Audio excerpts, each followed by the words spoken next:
पूर्व मुख्यमंत्री मनोहर लाल खट्टर ने अपने 9 साल के कार्यकाल में असंख्य लोगों का भला करने का काम किया।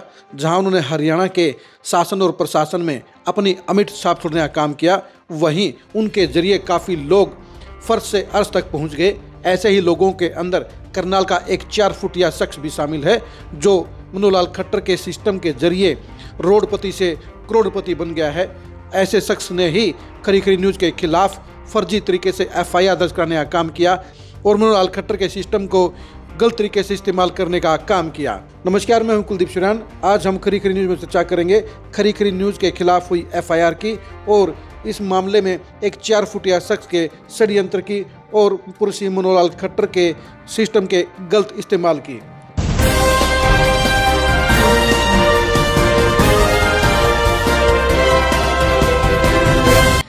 खरी खरी न्यूज़ के खिलाफ ऐसे मामले में FIR दर्ज हुई है जो कायदे से दर्ज ही नहीं हो सकती, लेकिन एक शख्स ने अपनी खुंदक निकालने के लिए ये FIR दर्ज करने का काम किया। ये शख्स करनाल का रहने वाला है। करनाल के तमाम लोग उन्हें 4 फुटिया के नाम से जानते हैं। करनाल के लोग ये जानते हैं कि मनोहर लाल खट्टर के मुख्यमंत्री बनने से पहले ये शख्स रोडपति था। मनोहर लाल खट्टर ने उस शख्स को फर्श से अर्श पर पहुँचाने का काम किया जो करनाल के अंदर कोई भी अपनी हैसियत नहीं रखता था, लेकिन मनोहर लाल खट्टर के सिस्टम के जरिए ये शख्स इतनी तरक्की कर गया कि आज वो अपने आप को करनाल का पावर सेंटर कहता है। वो मनोहर लाल खट्टर का खासम खास होने का दावा करता है और मनोहर लाल खट्टर के सिस्टम का गलत इस्तेमाल भी करने का काम करता है। खरी खरी न्यूज़ के खिलाफ हुई FIR के मामले में भी ये शख्स दावा कर रहा है कि मनोहर लाल खट्टर के कहने से ही FIR दर्ज हुई है।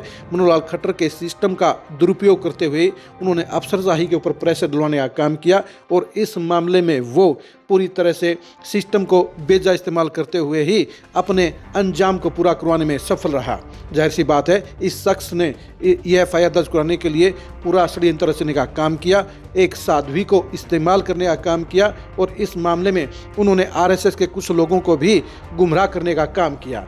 क्योंकि इस FIR को लेकर जब हमने पूरी गहराई से छानबीन की तो ये पता चला कि इस षड्यंत्र के अंदर कौन कौन लोग शामिल हैं और ये FIR दर्ज कराने में इस 4 फुटिया इंसान की सबसे ज़्यादा बड़ी भूमिका सामने आई। दरअसल बात यह है कि खरी खरी न्यूज़ ने लगभग 6 महीने पहले इस 4 फुटिया शख्स के घोरक धंधे का पर्दाफाश किया था और मानेसर नगर निगम में इसके सफाई के टेंडर में करोड़ों रुपये अवैध तरीके से निकालने का राज उजागर किया था। इसके चलते टेंडर रद्द हो गया था। इनके खिलाफ जांच पड़ताल शुरू हो गई और इस मामले में ही ये शख्स खरी खरी न्यूज़ से खार खा गया था और इसी खुंदक का बदला लेने के लिए उसने FIR ये निसिंग थाने में दर्ज करवाने का काम किया।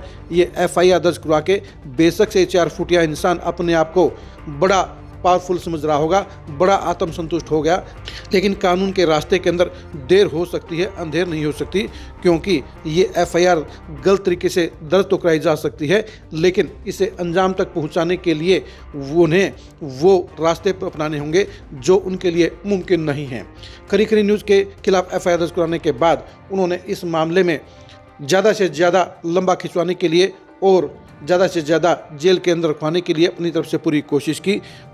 इस सारे प्रकरण के अंदर ये साफ हो गया कि इस शख्स ने मनोहर लाल खट्टर के नाम का गलत इस्तेमाल किया, उनके सिस्टम का गलत इस्तेमाल किया और RSS के लोगों को भी इस मामले में गलत फीड देकर शामिल करने का काम किया। उनके ज़रिए FIR दर्ज कराने का काम किया, उनके ज़रिए वकीलों को अंगेज करने का काम किया, उसके ज़रिए कानून व्यवस्था के सिस्टम के अंदर गलत काम करवाने का काम किया। यानी ये शख्स अपने मकसद पूरा करने के लिए जहां मनोहर लाल खट्टर का गलत नाम इस्तेमाल कर रहा है, वहीं पर उनके नाम के ज़रिए अपना उल्लू सीधा करने का काम कर रहा है। यानी मनोहर लाल खट्टर को करनाल में जो चंद लोग बदनाम करने का काम कर रहे हैं, उनके नाम का गलत इस्तेमाल कर रहे हैं, उनमें ये 4 फुटिया शख्स भी शामिल है। इस 4 फुटिया इंसान के गोरख धंधे के बारे में करनाल के तमाम लोग जानते हैं, क्योंकि OSD के साथ इस मिली भगत करके इन्होंने अपने वारे न्यारे करने का काम किया और गलत तरीके और गलत हथकंडे अपनाते हुए वो भरपूर पैसे कमाने में कामयाब रहे। लेकिन अब इनकी असलियत का पर्दाफाश हो चुका है, इसलिए ये शख्स अब मनोहर लाल खट्टर के सिस्टम के अंदर दोबारा उनका विश्वास हासिल करने के लिए हर मुमकिन कोशिश कर रहा है, लेकिन खट्टर साहब को इस शख्स से सावधान हो जाना चाहिए, क्योंकि ऐसे नेगेटिव शख्स उन्हें बदनाम करने का काम करेंगे, उनके नाम का इस्तेमाल करने का काम करेंगे और पॉलिटिकल तौर पर उन्हें साथ रखना, उन्हें साथ जोड़ना मनोहर लाल खट्टर के लिए बड़ा नुकसानदायक साबित होगा। यानी ये शख्स उनके नाम का बेजा इस्तेमाल कर रहा है और खरी खरी न्यूज़ इस मामले के अंदर साफ तौर पर जहां बेदाग होकर निकलेगा, वहीं इस शख्स को भी आने वाले समय में वक्त पड़ने पर मुंह तोड़ जवाब देने का काम करेगा। आप इस शख्स से करनाल में बचकर रहिएगा, क्योंकि ये शख्स साथियों को इस्तेमाल करता है, ये शख्स अफसरों को इस्तेमाल करता है, ये शख्स पॉलिटिकल नेताओं को इस्तेमाल करता है और अपना उल्लू सीधा करने के बाद वो आंख दिखाने से गुरेज नहीं करता है। इसलिए ऐसे शख्स से सावधान भेद होना जरूरी है और खट्टर साहब के पूरे सिस्टम को भी ऐसे नेगेटिव आदमी से दूर रहना चाहिए और खट्टर साहब को भी अपने करनाल के ऑफिस के सिस्टम को भी दुरुस्त करना चाहिए। उस सिस्टम के अंदर इस आदमी की गहरी पैठ है और इस पैठ का इस्तेमाल करते हुए ही ये अपने गलत सलत काम कराने का काम करता है, अफसरों के पास फ़ोन कराने का काम करता है। इसलिए इस शख्स को लेकर मनोहर लाल खट्टर को बड़ा एक्शन लेना चाहिए और इस शख्स की एंट्री अपने सर्कल के अंदर बंद करनी चाहिए, क्योंकि ऐसे शख्स का साथ रहना उनको फ़ायदे की बजाय पूरा नुकसान पहुंचाने का काम ही करेगा। आप इस 4 फुटिया शख्स के बारे में क्या सोचते हैं, कमेंट करके ज़रूर बताइए। ये शख्स मनोहर लाल खट्टर के नाम का इस्तेमाल कैसे कर रहा है, इसके बारे में अपनी राय दीजिए। ये शख्स रोडपति से करोड़पति कैसे बन गया, इसके बारे में भी कमेंट करके ज़रूर बताइए।